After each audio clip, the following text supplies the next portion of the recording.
Our goal is your satisfaction. Let us show you the way.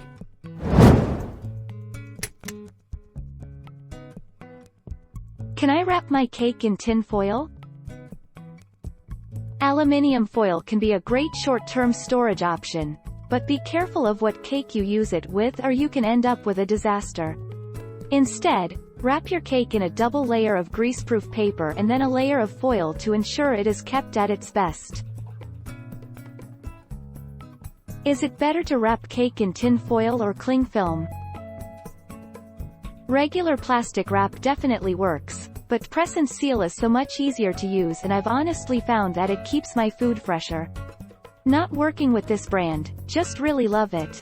Write the type of cake and use by date on a large piece of aluminum foil. How do I keep a cake moist overnight? How to keep cakes moist overnight. While the cake is still hot, wrap it with a layer of plastic wrap, then a layer of aluminum foil, and put it in the freezer. The water created by the cake's residual heat will keep it moist, but not too moist, in the freezer. Take our lead. Let's help you make your mark.